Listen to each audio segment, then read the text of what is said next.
Okay, hi everybody. I'd like to welcome you to, I guess what you would call the early summer installment of the Schoolhouse Lecture Series sponsored by the Cleveland Heights Historical Society and the Landmark Commission of Cleveland Heights. I'm Chris Roy from both the Historical Society and the Landmark Commission. I appreciate your coming. Just a couple quick announcements before I tag team over to Kara. First of all, I want to introduce Marion Morton to anyone here who doesn't already know her and remind people that her new book, part of the series of, I guess you call photography books. What's the exact name of the series, Marion? Images of America series from Arcadia Publishing Company. It can be had most easily at Apple Tree Books, down on Cedar, as well as some of the larger chain stores. As far as the Historical Society is concerned, we will have another newsletter, our summer newsletter, with a large and elaborate history of Forest Hill out in the next couple of days. And if anyone would like to receive it hand-delivered by the postman of your choice to your house, all it requires is a small membership donation to the Cleveland Heights Historical Society, and forms that allow you to do precisely that can be had on the table off to the side. Even if you have no interest whatsoever in Forest Hill, we would certainly appreciate it if you would take a few moments and spare $15 to become a member of the Society, and you could enjoy other newsletters as well as the Historical Society's website and support events such as this one here tonight. So with that, I'll turn the microphone over to Kara Hamley O'Donnell, who will have a couple of words and read Michael Fleenor's introduction because I don't have my reading glasses.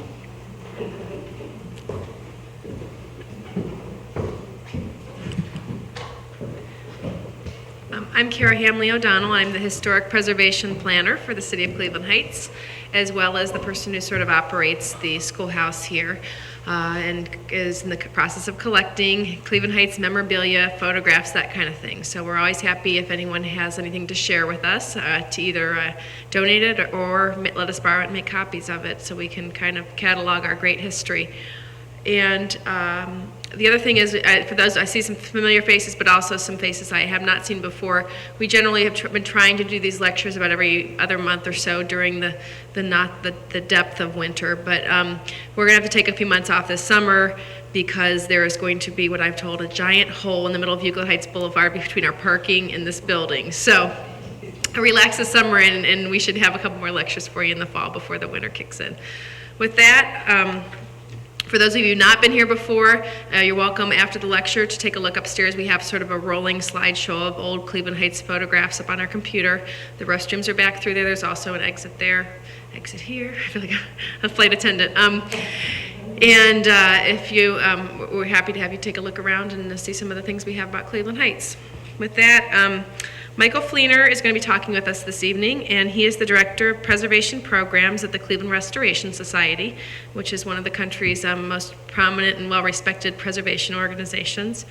He oversees the Society's Neighborhood Historic Preservation Program, their Heritage Home Preservation Program, which we have brochures about in the back, which is a low-interest loan for doing rehabilitation, and it covers just about any home in Cleveland Heights that was more than 50 years old, which is about any home in Cleveland Heights. And it's a great program that the City of Cleveland Heights and Cleveland Restoration Society have teamed up to offer our residents.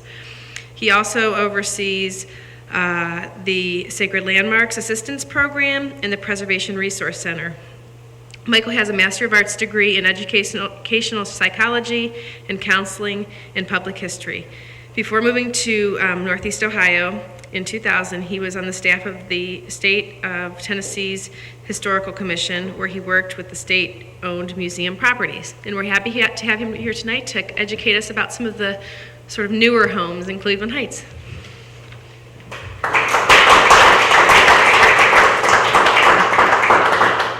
Thank you. It's good to be here. And what I'm going to do is give you a very brief overview of some recently historic housing styles. And my topic's somewhat misleading because when we think of what is recently historic, we would really think of houses probably built between 1950 and 1955.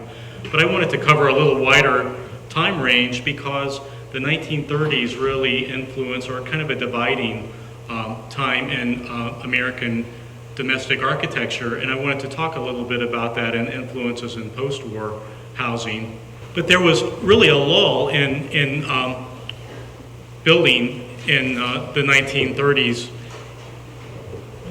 There was really a lull in building in the 1930s due to the Great Depression. And for example, in 1925, there were about 1 million housing starts in this country. And in 1933, there were fewer than 100,000. So you kind of see the impact that the Great Depression had on building in general in the United States, and especially in residential architecture. So by the time we reach the post-war years, there's a huge built-up demand. In 1940, there was kind of a little boom in building until we entered the Second World War, and then things ceased again for 5 years. But during that time period, there was a lot of innovation with new materials, which we will see the use of asbestos, steel, porcelain enamel, and that sort of thing. So, next slide, please. So I wanted to talk a little bit about the context. Yes, I wanted to talk a little bit about the context because in the late 19th century, most architecture was really based on medieval European architecture. You know, when you think about Italianate houses, were really meant to look like Renaissance era buildings. You know, the Queen Anne style was supposed to mimic 14th and 15th, 16th century medieval English architecture. But in the early 20th century, you really find a period of innovation. Those styles that were based on a historic precedent, like the Beaux-Arts, the Colonial Revival, were still popular, especially with people of means early in the century. But you also had new building types and styles that you had never seen before. And I don't know if you know what I mean by type. A building type is really characterized by its shape and its form, and not by the embellishments you see on it, like the clothes it wears. So bungalows are really a building type that we hadn't seen before the 20th century. American Foursquare, it's a building type. It's based on its shape and its roof form. We hadn't really seen that until the 20th century. And then it wore, or you might say it wore different architectural details that gave it some stylistic sense, but it really wasn't of that style, any one style. It's really a building type. And likewise, there are new styles that we had never seen before. The prairie style that really has kind of an American precedent. Art Deco, some examples here from Cleveland Heights. Then by the 1920s, you see people retreating back into styles that do have a historic precedent. And I like to call those eclectic revivals because a lot of times they're not true forms. They kind of have a mixture of elements that are drawn from historical architecture from other countries. But during that time period, we really were looking more at styles that had an American basis, the Colonial Revival style or medieval English colonial architecture that we felt were truly American. And I thought that's important because after that lull of the Great Depression, you really see that we're getting back then to the idea of brand new building types that we had never seen before. People hadn't been building split levels before or ranch houses before, or even, although they have some historic precedent, they hadn't really been building what are called, the name is escaping me, but they're brand new building types. So the first style that we're going to look at that was most popular right after the war was also being built before the Depression, during the Depression, and that's the Cape Cod style, which again has an American antecedent, and Cape Cods have been built since the 17th century in America. They're very popular after the war because there was a lot of inflation. There was this huge built-up demand, as I had mentioned. There were 3.6 million families that needed housing in 1946. Inflation was high, so we need to build a lot of housing really quickly, and for the most part, those houses are small, but they're based on historic styles, have simple colonial revival decorative elements, 6/6 windows, or 6/1 windows, shutters, typically paneled doors. As you see the style develop, you'll begin to see Cape Cods with steel casement windows, with more contemporary doors, with unusual siding like amazonite or asbestos, and after 1947 with aluminum. And that's a lot of the examples we have locally.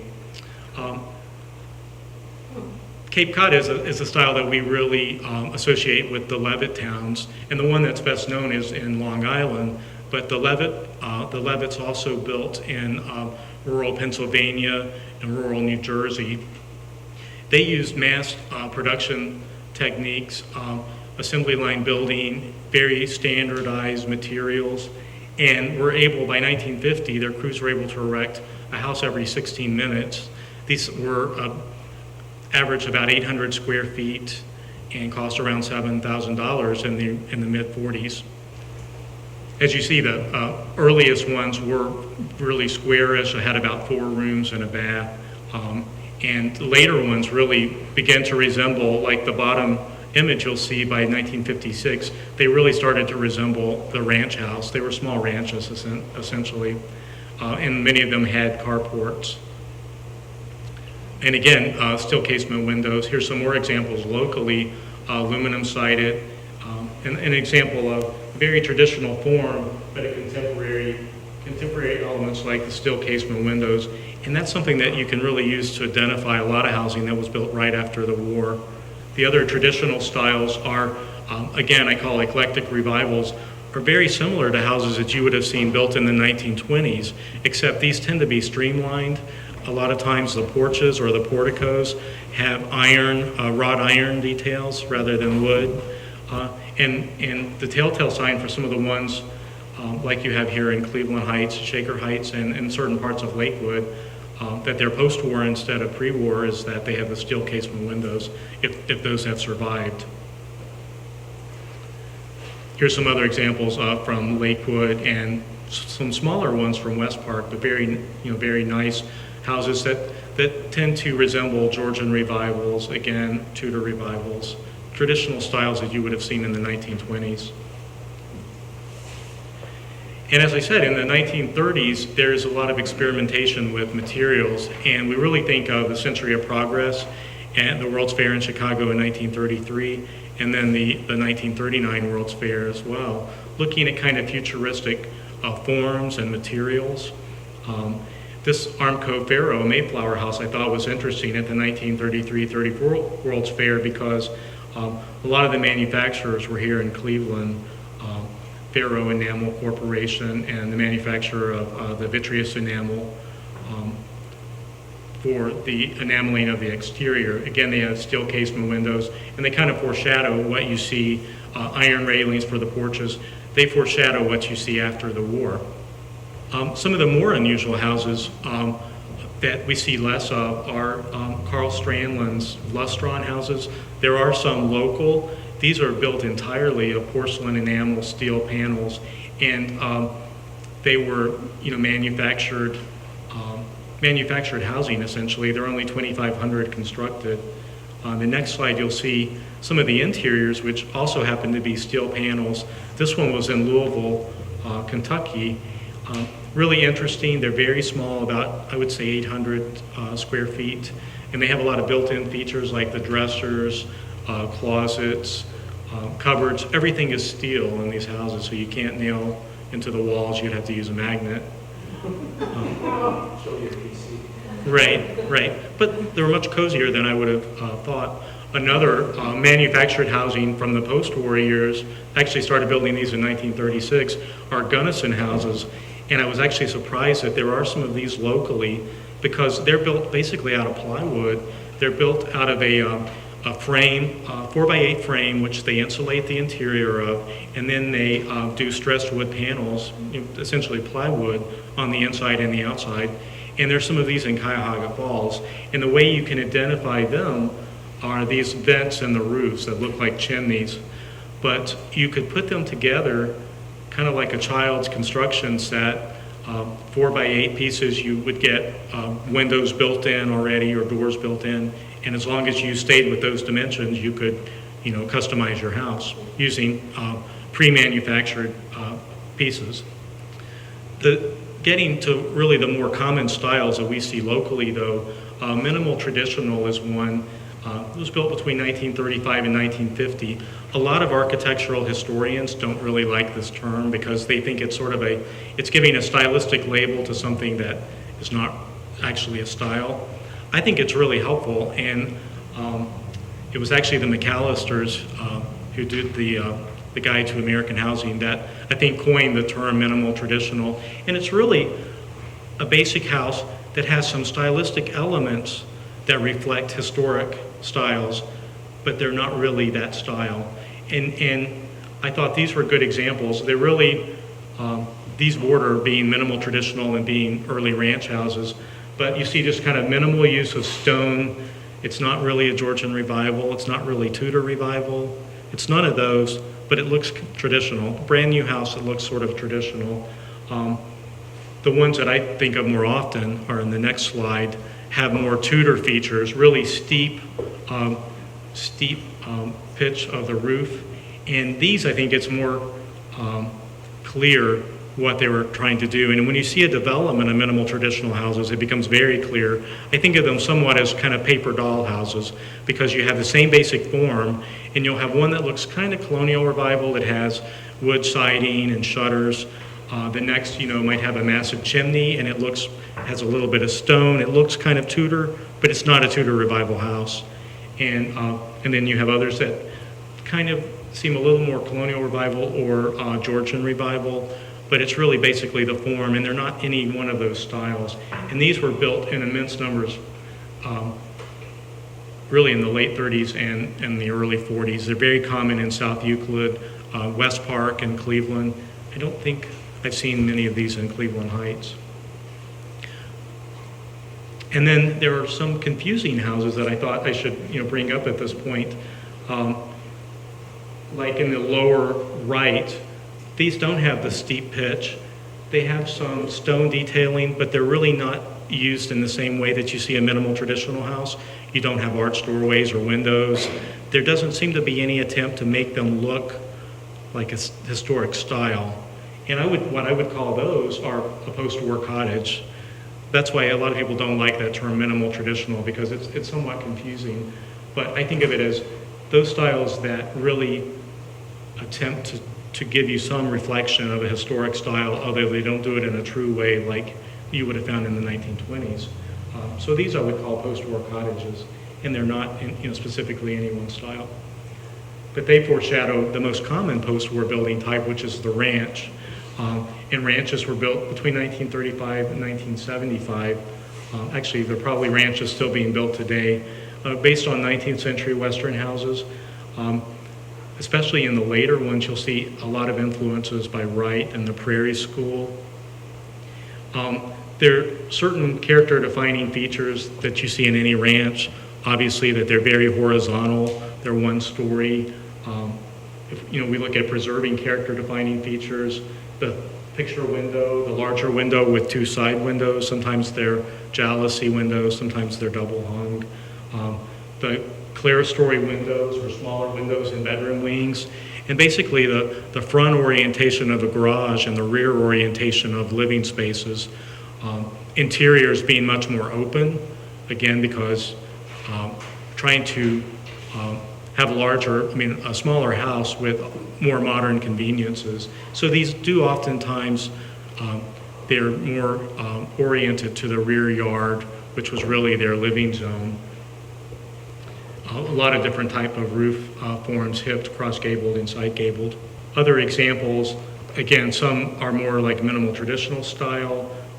Some mimic what you'll see in contemporary style architecture, which we think of now as being really more arts and crafts influence. The use of a lot of natural materials, exposed beams, and that sort of thing.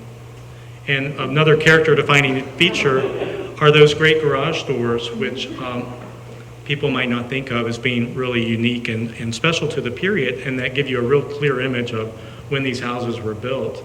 And many of these were based on emblems that you found in autos of the period, like the Cadillac, and the next one is Chevrolet.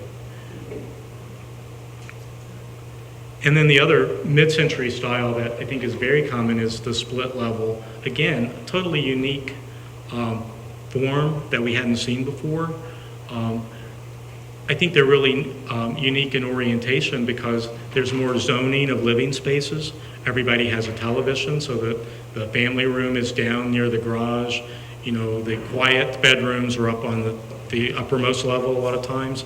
And then there's an intermediate area in the middle that usually has like the living room, the dining room. Again, open floor plans.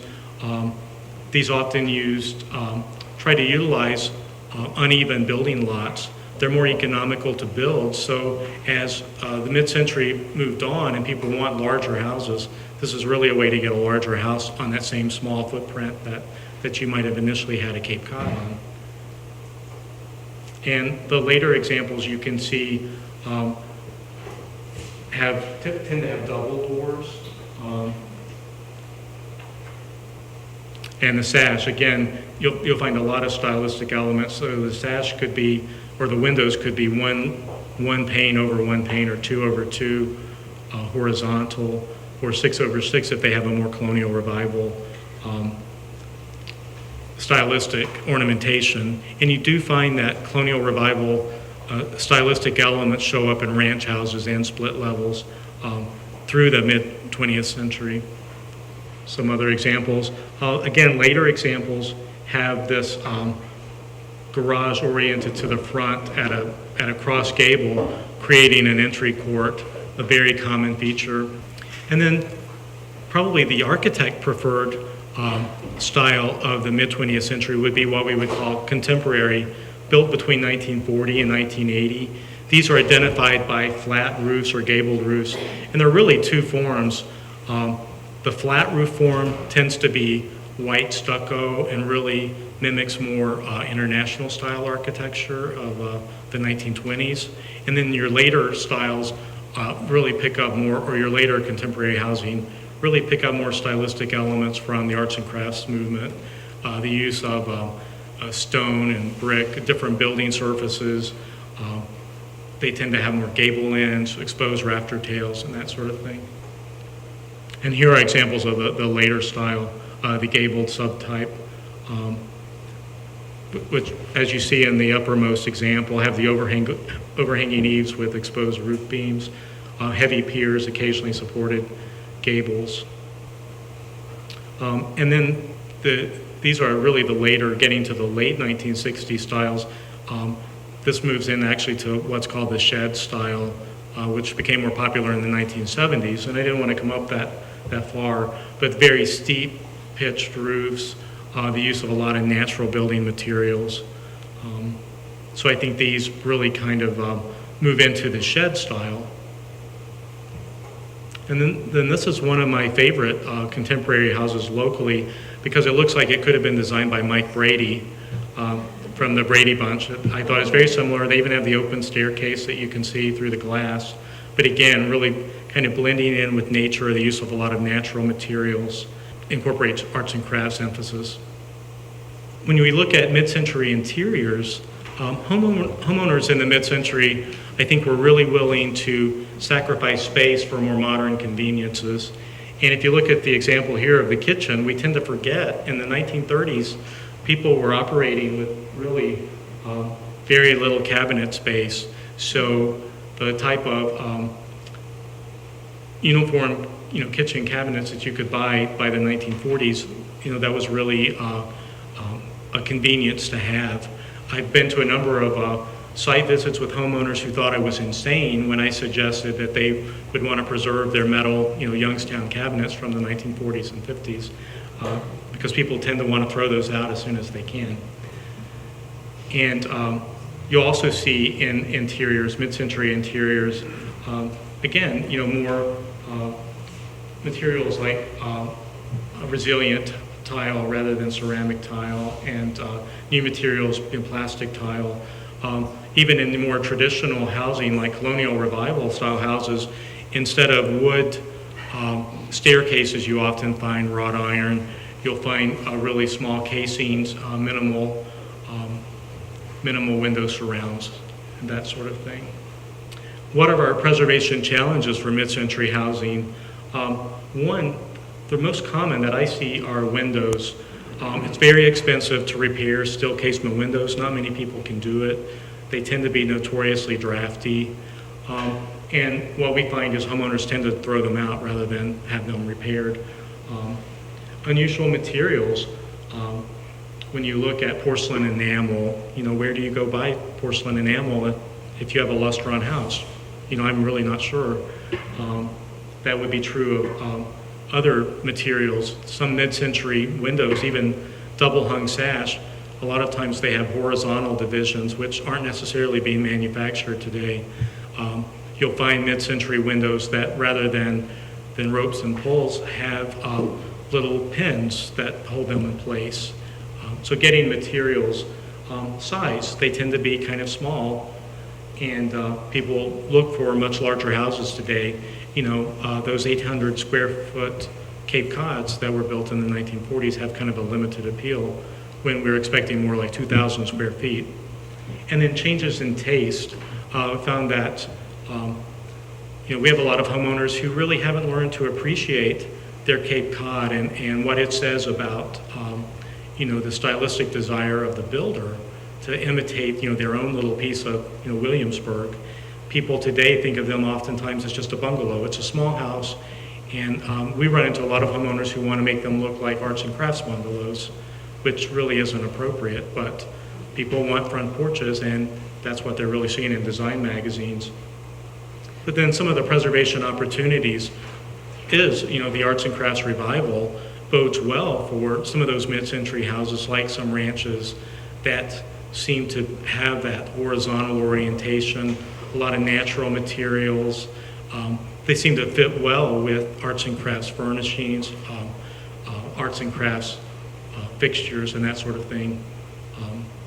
You'll also see that also. It's very common in design magazines now to take a ranch and make it look like an arts and crafts bungalow, it seems. There's new interest in mid-century modern styles, so a lot of furnishings that were popular in the 50s are being manufactured again. Rejuvenation, which does historic lighting, has a line of mid-century lighting. The boomerang pattern and Formica was reintroduced for a while a few years ago. I think it's out of production again. But a lot of those materials are now available again, and there's a lot of interest. And then there's a new interest in sustainability and renewable resources. Mid-century houses, the use of plywood and materials that are easily duplicated. There's a lot of interest in sustainability. And then, I don't know if it's true locally, but in major cities, the lower cost of mid-century housing, I think, makes it appealing. I was in Denver for the National Trust Conference, and they were saying if you're wanting a bargain in Denver, a housing bargain, where you can't find anything for under $200,000, they said their mid-century towers were very popular because it's something you can afford. They're basically out of style. I moved from Nashville, where arts and crafts bungalows, American four squares, are really hot. It's hard to find. An American four square there goes for $300,000 to $500,000, and here we seem to have them on every corner. So they seem to appreciate them more there. So if you're a young home buyer buying your first house, it's really more affordable to go out to the 1950 suburbs there. And we haven't reached that point here in Cleveland. But that's really the end of my presentation, which I intended as an overview. I've also passed out some other sources that you might look at if you want more information about mid-century housing. And I would welcome you, if you would like any type of information about your house, free technical assistance, a historic color scheme, that you call us at the Restoration Society, because we'd be happy to help you. And we do work in Cleveland Heights. And we're part of the reason that we wanted to do this presentation is so that we can become more familiar with mid-century building types as our programs have expanded into communities like Independence and Bay Village and Parma, where people, and actually even University Heights, where people have mid-century housing and they don't necessarily appreciate it yet.